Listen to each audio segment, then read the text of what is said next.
السلام علیکم دوستو، کیسے ہو آپ سب؟ میں ہوں عریج اور آپ ہیں اس وقت میرے یوٹیوب چینل عریج شاہ ناولز پہ۔ تو میں فائنلی حاضر ہوں مرم کائزان کے پاسٹ کی آخری ایپیسوڈ کے ساتھ۔ جی ہاں، یہ ہمارے پاسٹ کا لاسٹ ایپیسوڈ ہے۔ اس کے بعد کل سے ہم حال واپس سٹارٹ کر دیں گے۔ آج میں نے بہت سارے کامنٹس ریڈ کیے نا، تو میں پہلے بتا رہی ہوں کہ جب پاسٹ ختم ہوگا تبھی ختم ہوگا، لیکن پھر بھی کچھ لوگ بیچ میں کامنٹ کرے ختم کرو ختم کرو ختم کرو۔ یار بات سیدھی صاف ہے، میں ایک دفعہ کہہ چکی ہوں کہ جب ختم ہونا ہوگا تب ہوگا۔ اب میں پاسٹ بھگانے کے چکر میں اپنی سٹوری کا بیڑا غرق نہیں کر سکتی۔ جس طرح سے میں نے سوچی ہے میں نے اسی طرح سے کرنی ہے۔ تو بار بار ایک ہی کمنٹ کر کے مجھے کوئی فرق نہیں پڑتا، کیونکہ میں پہلے یہ بات کلیئر کر چکی ہوں کہ وہ اپنی مرضی سے جب ختم ہونا ہوا وہ میں کروں گی۔ تو باقی وہ لوگ جو کبھی کامنٹ ہی نہیں کرتے وہ بھی آ رہے ہیں کہ پاسٹ ختم کرو پاسٹ ختم کرو، تو بات پھر وہی بھی آ جاتی ہے کہ ان چیزوں سے مجھے کوئی فرق نہیں پڑتا۔ اور میں کافی ٹائم سے نوٹ کر رہی ہوں کہ ایک 4-5 لڑکیاں ہیں جو کہ سیم نام سے پتہ نہیں آ رہی ہیں، نام نہیں لوں گی میں، لیکن وہ کہہ رہی ہیں کالج لائف پہ لکھیں، وہاں پر پیار محبت ہو، اس کے بعد ان دونوں کی لو سٹوری سٹارٹ ہو، پھر شادی اینڈ پر جا کر ہو۔ تو یار میری نظر میں نا یہ جو شادی سے پہلے آپ پیار محبت کرتے ہو نا، میں اس طرح کی کہانیاں نہیں لکھتی۔ وجہ اس لیے نہیں لکھتی کیونکہ میری نظر میں وہ پیار محبت ٹھیک نہیں ہے۔ جب آپ کو بعد میں سوچنا پڑے کہ ہم نے صحیح کیا یا غلط کیا، تو بہتر ہے کہ وہ کرو ہی نہ۔ آج کل کی جو ہماری ریئلٹی کی طرف آ جائیں تو یہی چل رہا ہے کالجز میں، جہاں پر کہیں پر بھی لڑکا لڑکی اگر ساتھ ہیں تو ان کا پیار محبت ہوا، پھر بعد میں فیملی نہیں مانی، پھر بعد میں وہ بھاگ گئے گھر سے، یا پھر اگر گھر سے نہیں بھاگے تو لڑکے نے کہیں اور شادی کر لی، لڑکی نے کہیں اور شادی کر لی۔ آپ ریئلٹی بیس لکھو، ریئلٹی بیس، یا ریئلٹی میں یہی چیز ہوتی ہے۔ میں نے بہت کم ایسی ریئل میں سٹوریز دیکھی ہیں جن کا اینڈنگ اچھا ہو۔ یہ ایسے ہی نہیں دل ٹوٹے لوگ بیٹھے ہوئے شاعریاں کر رہے ہیں، سگریٹ پی رہے ہیں، یہ ایویں نہیں بیٹھے ہوئے۔ ان سب عاشقی کے بعد ان کے دل ٹوٹے بجے ہیں، اس کے بعد یہ سب کچھ ہوتا ہے۔ یہ سارے یار یہ والے ڈرامے میں نہیں لکھ سکتی۔ یار میری نظر میں جو حلال ہے میں اس پہ لکھنا پسند کرتی ہوں۔ تو اگر آپ کو قبول ہے یہ تو میں لکھوں گی، میں میاں بیوی کے ریلیشن پر ہی لکھوں گی، کیونکہ مجھے یہ ٹھیک لگتا ہے لکھتے ہوئے۔ میں یار فضول کے یہ نہیں لکھ سکتی کہ دل ٹوٹ گیا اور بعد میں ہیروئن کی شادی کہیں اور ہو گئی، ہیرو کی شادی کہیں اور ہوگی، 10 سال کے بعد وہ ملے، ایک نے اپنے ہسبینڈ کو دھوکہ دے دیا، دوسری نے اپنے وائف کو دھوکہ دے دیا، اور پھر اینڈ پر فائنلی ان کی لو سٹوری سچی ہو گئی اور ان کا پیار بچھڑا ہوا مل گیا۔ یہ سب کچھ میں نہیں لکھ سکتی۔ تو اگر کسی کو میرے ناول پسند ہیں تو پڑھے، نہیں پسند تو نہ پڑھے، تو فضول میں میرے ریڈر سے لڑائی نہ کرے۔ تو باقی آج فائنل ایپیسوڈ ہے ہمارے کیا بولتے ہیں اس کو، ماضی کی۔ تو میرے لفظ ہی آگے پیچھے ہو رہے ہیں، اصل میں میرے منہ پہ نا کچھ اور ورڈز چڑھے ہوئے ہیں جو کہ میں پڑھائی کر رہی تھی۔ یار اتنے لمبے لمبے سپیلنگز یاد ہی نہیں ہوتے، کیا بتاؤں میں آپ لوگوں کو اپنے دکھ میں، آپ لوگوں کو کیا سناؤں۔ چلو انشاءاللہ میں کسی دن پھر سے سناؤں گی اپنے دکھ۔ میں پہلے پڑھ لیتی ہوں ایپیسوڈ، کیونکہ میں کب سے پڑھ رہی تھی نا، تو ابھی میری زبان بھی لڑکھڑا رہی ہے۔ میں اونچی آواز میں ریڈنگ کرتے ہوئے پڑھتی ہوں، میں سپیلنگ کے رٹے بھی اونچی آواز میں مارتی ہوں، کیونکہ مجھے نا دل میں یاد نہیں ہوتا، کچھ بھی ہوتا ہے کچھ لوگوں کے ساتھ۔ اگر آپ لوگوں کے ساتھ کسی کے ساتھ ہوتا ہے تو مجھے کامنٹ سیکشن میں بتائیے گا۔ تو لیٹس سٹارٹ۔ مرم کائزان قسط نمبر 126، تحریر عریج شاہ۔ اس نے آپریشن کروایا تھا اور اپنے پیٹ سے وہ تھیلی ڈاکٹر نصیر کی مدد سے نکلوا دی تھی۔ اس کی تکلیف میں واضح کمی ہوئی تھی، لیکن پھر بھی اسے اپنے باپ پر شدید افسوس تھا، بلکہ کہیں نہ کہیں اسے اپنے باپ پر شدید غصہ بھی تھا۔ لیکن فی الحال یہ وقت نہیں تھا اپنا غصہ اس پر نکالنے کا، کیونکہ آج کی رپورٹس میں اسے پتہ چلا تھا کہ اس کے باپ کو کافی سارے مسئلے تھے۔ وہ جانتا تھا یہ ساری چیزیں اسے آگے جا کر برداشت کرنی پڑیں گی۔ کائزان، تم وہاں ہسپتال کیوں نہیں گئے؟ اب کیسی طبیعت ہے تمہاری اور سرکار کیسے ہیں؟ ان کا آپریشن ٹھیک سے ہوا تھا نا؟ تم نے اپنا چیک اپ کروایا؟ تمہیں اب درد میں راحت ہوئی یا نہیں؟ سمیر کا فون آیا تھا اسے۔ بابا اسی ہسپتال میں ہیں جہاں تم لوگوں نے انہیں لے کر جانے کے لیے کہا تھا، اور جہاں تک بات ہے میری، تو میری فکر کرنے کی ضرورت نہیں ہے تم لوگوں کو. تم آ کر اپنے سرکار کو لے جاؤ، اور آج کے بعد میرا تم سے اور تمہارے سرکار سے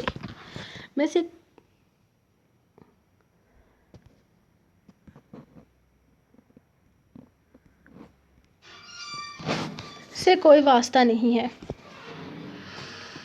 میں سرکار کو لینے جا رہا ہوں. مصر ان کے بیٹے نے انہیں ان کے حال پر چھوڑ دیا ہے. جس کے لیے وہ سب کچھ کر رہے تھے وہ انہیں ہی چھوڑ چکا ہے. اچھا ہی ہے، سرکار کی خدمتیں کر کے ان کا اچھا بیٹا بن جاتا ہوں تاکہ وہ سب کچھ میرے نام کر دیں. سمیر نے اپنی پلاننگ بنائی ہوئی تھی. اب وہ عبداللہ رئیس کی نہیں بلکہ اپنی چال چلنے جا رہا تھا. وہ اگلی فلائٹ سے مصر جا رہا تھا، جہاں سے وہ وحاج کو واپس لا کر اس کی خدمتیں کرنے والا تھا تاکہ وہ اس کے سامنے اس کا سب سے وفادار آدمی ثابت ہو سکے اور اس پر ثابت کر سکے کہ وہ قائزان سے کہیں زیادہ بہتر ہے اور در حقیقت وہی اس کی وراثت سنبھالنے والا ہے. سمیر نے مصر آ کر ایک ایک ہسپتال چھان مارا تھا لیکن اسے سرکار کہیں نہیں ملے تھے. وہ پاگلوں کی طرح ہر طرف وحاج کو ڈھونڈ رہا تھا لیکن وحاج کا کہیں کوئی اتا پتہ نہیں تھا. قائزان کے پاس جا کر پوچھنے پر اس نے کہہ دیا تھا کہ میرا وحاج کاظمی سے کوئی تعلق نہیں ہے اور نہ ہی میں ایسے شخص کو اب اپنا باپ مانتا ہوں. چلے جاؤ یہاں سے، تم سے اور تمہارے باپ سے میرا کوئی تعلق نہیں ہے.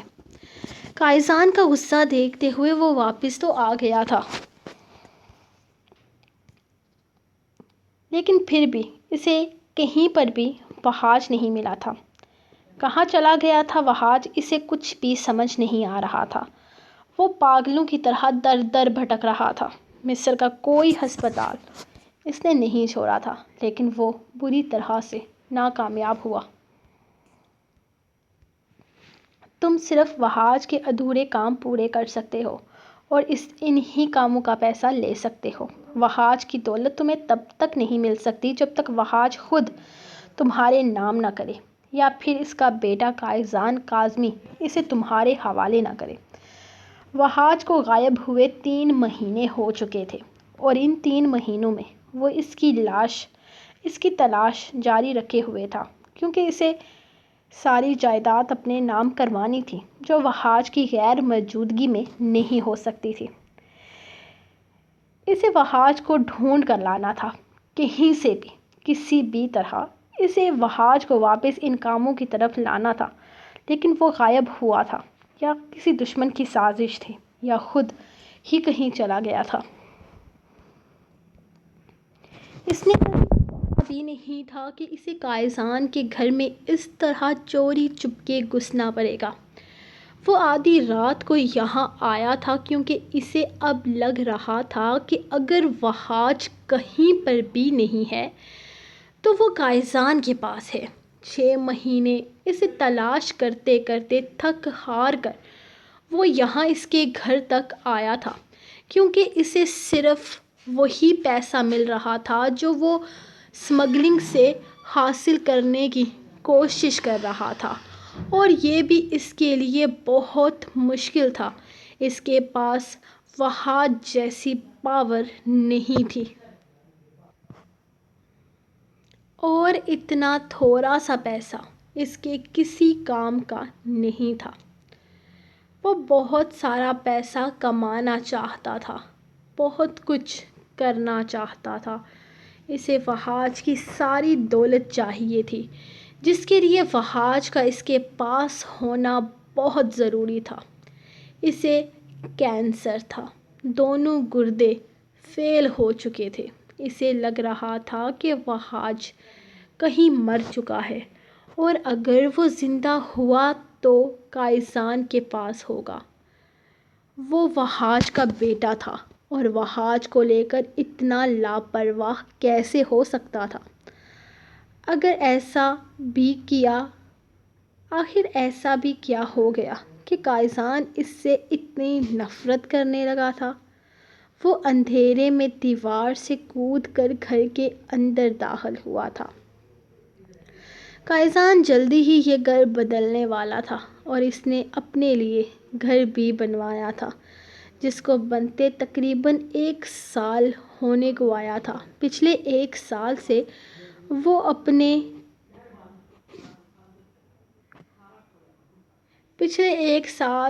اپنے گھر پر کام کروا رہا تھا۔ اس نے اپنے پیروں کی آواز پیدا نہیں ہونے دی۔ آہستہ آہستہ وہ چلتا گھر کے اندر داخل ہونے ہی والا تھا کہ اچانک لائٹس آن ہو گئی۔ سامنے تینوں کمروں کے باہر وہ تینوں کھڑے تھے اور پرسکون انداز میں اسے دیکھ رہے تھے جیسے ان کے لیے یہ کوئی حیرت انگیز بات نہ ہو۔ آؤ پیارے بھائی، یہ کون سا طریقہ ہے گھر آنے کا؟ آدھی رات کو اس طرح دیوار سے کسی کے گھر گھسنا کہاں کی تہذیب ہے؟ کہ کیا میرے باپ نے تمہیں یہ سب کچھ کرنا سکھایا ہے؟ خیر میرے باپ نے تو تمہیں بہت کچھ سکھایا ہے۔ کیوں آئے ہو یہاں؟ وہ پرسکون انداز میں کہتا سامنے رکھے صوفے پر بیٹھتے ہوئے اس سے پوچھنے لگا تھا۔ سرکار کہاں ہیں؟ بتاؤ مجھے کائزان، میں جاننا چاہتا ہوں کہ تم سرکار کو چھپا کر تو رکھ رہے ہو۔ کہاں رکھا ہے تم نے سرکار کو؟ پلیز مجھے بتا دو۔ سارا کام رکا ہوا ہے۔ سرکار کے بغیر کوئی کام نہیں ہو سکتا۔ بہت نقصان ہو رہا ہے۔ پچھلے 6 مہینوں میں نے کوئی جگہ نہیں چھوڑی جہاں میں نے سرکار کو نہ ڈھونڈا ہو۔ مصر کا چپا چپا چھان مارا ہے، پاکستان کا چپا چپا چھان مارا ہے، لیکن سرکار کی کوئی خبر نہیں۔ تمہارے سرکار کی کوئی خبر نہیں تو تم منہ اٹھا کر یہاں چلے آئے، وہ بھی آدھی رات کو، اس طرح چھپ چھپا کر۔ دن میں بھی تو آ کر پوچھ سکتے تھے نا؟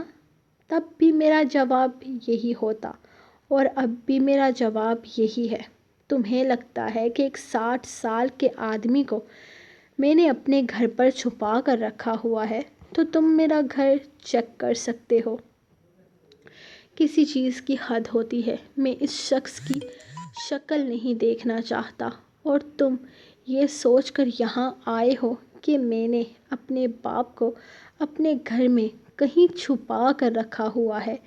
تم تلاشی لے لو، اطمینان کر لو، تم یہاں سے دفع ہو جاؤ اور آئندہ یہاں آنے کی ضرورت نہیں ہے۔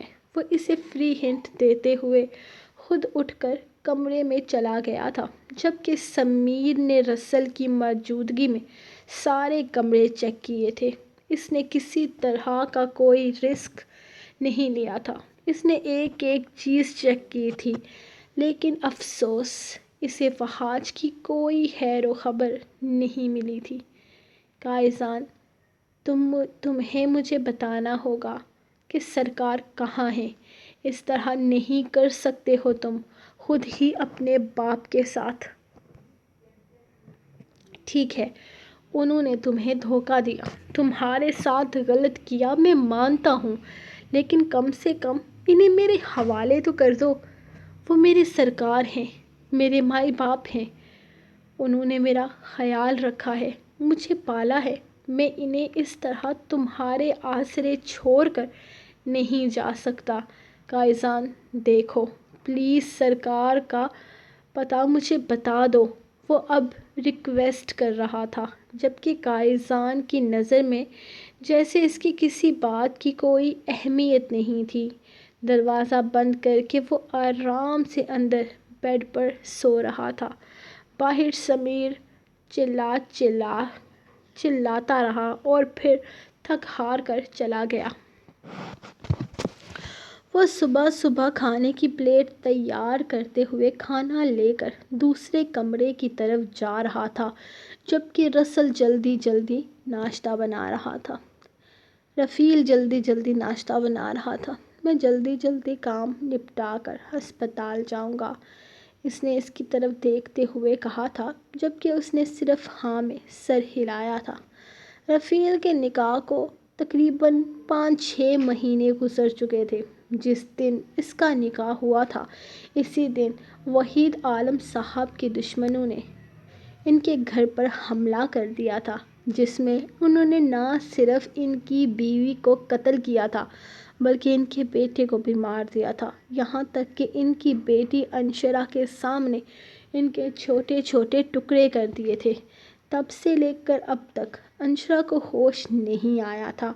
نکاح کے فوراً بعد ہی وہ رخصتی کی تیاری کرنے کے لیے اپنے فلیٹ میں آ گیا تھا، کیونکہ اسے وہاں جانے کے بعد ہی پتہ چلا تھا کہ نکاح کے فوراً بعد وہ لوگ رخصتی چاہتے ہیں، اور اپنے گھر کو بری طرح سے پھیلا کر آیا تھا۔ اس کے گھر کی حالت ایسی نہیں تھی کہ وہاں کوئی عورت قدم رکھ سکے، اور رفیع اپنی نئی نویلی بیوی پر کوئی برا اثر نہیں پڑنے دینا چاہتا تھا، اسی لیے 15 منٹ کے وقفے سے وہ واپس آیا تو دیکھا جہاں تھوڑی دیر پہلے نکاح کا خوبصورت انتظام کیا گیا تھا وہاں لاشیں پڑی ہوئی تھیں۔ شاید ان لوگوں کو پتہ ہی نہیں تھا کہ انشرا گھر پر ہی موجود تھی، یا شاید خون خرابہ دیکھ کر وہ پہلے ہی بے ہوش ہو چکی تھی۔ اس نے جب کمرے میں قدم رکھا تو وہ ہوش و حواس سے بیگانہ ملی تھی۔ یہ ان کی پہلی ملاقات تھی جس میں وہ دونوں ایک دوسرے کو ٹھیک سے دیکھ ہی نہیں پائے تھے۔ وہ فوراً اسے لے کر ہسپتال آیا تھا، جہاں اسے پتہ چلا تھا کہ وہ کسی بہت بڑے صدمے کی وجہ سے کوما میں جا چکی ہے۔ اسے ان لوگوں کی فیملی کے بارے میں کچھ بھی پتہ نہیں تھا۔ وحید عالم کے 3 بچے تھے، ان کا ایک بیٹا تو یہیں پر ان لوگوں کے ہاتھوں مارا گیا تھا، ایک بیٹی ان کے پاس تھی جبکہ دوسری بیٹی کے بارے میں کچھ بھی وہ نہیں جانتا تھا۔ اسے یہی لگا تھا کہ کبھی نہ کبھی وہ اس سے رابطہ کرنے کی کوشش کرے گی۔ وہ اپنا فون نمبر وہیں چھوڑ آیا تھا، لیکن 5 مہینے گزر جانے کے بعد بھی اسے کوئی فون نہیں آیا تھا تو وہ اس کی طرف سے نا امید ہو چکا تھا، جبکہ اب تک اس کی منکوحہ کو بھی ہوش نہیں آیا تھا۔ وہ صبح صبح ناشتہ کر کے ہر روز اس سے ملنے ہسپتال چلا جاتا تھا، کیونکہ اس کا گھر پر خیال نہیں رکھا جا سکتا تھا۔ ڈاکٹر کے مطابق وہ پوری طرح سے رسپانس کرنا بند کر چکی تھی۔ ناشتہ کر کے ہسپتال چلے جاؤ اور واپسی پر یہ میڈیسنز لیتے آنا۔ اس نے ایک پرچی اسے تھمائی تھی، جبکہ رفیع نے صرف ہاں میں سر ہلاتے ہوئے وہ پرچی اپنے پاس رکھ لی تھی۔ قائزان، یہ روز روز کھانے کو میرا دل نہیں کرتا، تمہیں پتہ ہے اس کا ذائقہ کتنا خراب سا ہوتا ہے۔ اب میں یہ روز کھا کے اکتا چکا ہوں۔ آج کچھ اور مل جاتا تو۔ وہ باہر لان میں ٹہل رہا تھا جب وحاج نے فرمائشی انداز میں کہا۔ اس نے گھور کر انہیں دیکھا۔ حالت دیکھی ہے آپ نے اپنی فرمائشیں دیکھیں، آپ اپنی فرمائشیں دیکھیں۔ یہاں کھچڑی نہیں کھانی، جیل کا کھانا کھا لیں گے آپ؟ آپ کو کتنی دفعہ کہہ چکا ہوں، بار بار ہسپتالوں کے چکر نہیں لگوا سکتا میں آپ کو۔ ہر دن کچھ نہ کچھ اچھا نہیں ملے گا آپ کو۔ کل بھی آپ نے کھیر بنوا کر کھائی ہے، میں نے کچھ نہیں کہا، یہ سوچ کر کہ شاید ایک ہی چیز کھا کھا کر آپ اکتا چکے ہوں گے، لیکن اس کا یہ ہرگز مطلب نہیں کہ آپ اپنا خیال رکھنا چھوڑ دیں۔ اب سے 1 ہفتے تک آپ کو کھچڑی ہی کھانی ہے۔ ہاں، 1 ہفتے کے بعد میں کچھ بہتر سوچ سکتا ہوں آپ کے لیے۔ اس نے انہیں کھانا کھلاتے ہوئے لالچ دی تھی۔ ان کے ہاتھ پیر بالکل بے جان ہو چکے تھے، وہ اپنے پیروں کا استعمال نہیں کر پا رہے تھے۔ پچھلے کچھ وقت سے کینسر کی وجہ سے ان کی ٹانگیں کام کرنا چھوڑ چکی تھیں۔ قائزان ہی انہیں آگے پیچھے لے کر جاتا تھا۔ وہ ان کا بہت خیال رکھ رہا تھا، ہر وقت ان کے آس پاس رہتا تھا۔ وہ اسے غلط کاموں سے بہت دور لے آیا تھا۔ ہاں، لیکن اس نے آج تک انہیں معاف نہیں کیا تھا۔ وہ ایک اچھا بیٹا ہونے کا فرض نبھا رہا تھا، لیکن اپنی ماں کی تکلیف کو بھی وہ نظر انداز نہیں کر سکتا تھا۔ ڈاکٹر نے کہا تھا کہ ان کی بیماری کا کوئی علاج نہیں ہے، وہ زندہ نہیں بچ سکتا۔ ان کے پاس بہت کم وقت تھا اور قائصان یہی سوچ کر پریشان تھا، جبکہ وحاج یہ سوچ کر خوش تھا کہ اپنی آخری وقت میں وہ اپنے بیٹے کے ساتھ تھا۔ آخر وقت دھوکہ دے گیا تھا۔ صرف 9 ماہ تک ہی وہ اپنے باپ کا خیال رکھ سکا تھا۔ آج صبح جب اس نے کمرے میں قدم رکھا تو وحاج کھڑکی کے پاس وہیل چیئر پر بیٹھا نظر آیا۔ اس نے 2 دفعہ پکارا تو اسے کوئی جواب نہیں ملا تھا، حالانکہ آج کل وہ بہت زیادہ اس کی پکار کا انتظار کرتے تھے۔ وہ اس کی ایک پکار پر 1000 دفعہ جواب دیتے تھے۔ اس نے قدم آگے نہیں بڑھائے تھے، جبکہ اسے دروازے پر کافی دیر کھڑے دیکھ کر رسل نے خود ہی آگے بڑھتے ہوئے ان کی وہیل چیئر کو اس کی طرف پھیرا تھا۔ ایک آنسو ٹوٹ کر اس کی آنکھ سے گرا تھا۔ اس کا باپ اس کا ساتھ چھوڑ کر چلا گیا تھا۔ آج ایک اور قصہ تمام ہوا تھا۔ وحاج کاظمی اس کی ساری نفرتیں، اس کا غصہ، اس کی شکایتیں، اپنی غلطیاں، گستاخیاں، جرم اور گناہ سب کچھ لے کر دفن ہو چکا تھا، لیکن یہ راز اس نے کبھی نہ کھولنے کا فیصلہ کیا تھا۔ مافیا ورلڈ میں یہ چیز تیزی سے پھیلی تھی کہ وحاج کاظمی کو اس کے بیٹے نے کہیں غائب کر دیا ہے، لیکن کوئی نہیں جانتا تھا کہ وہ زندہ ہے یا مر چکا ہے۔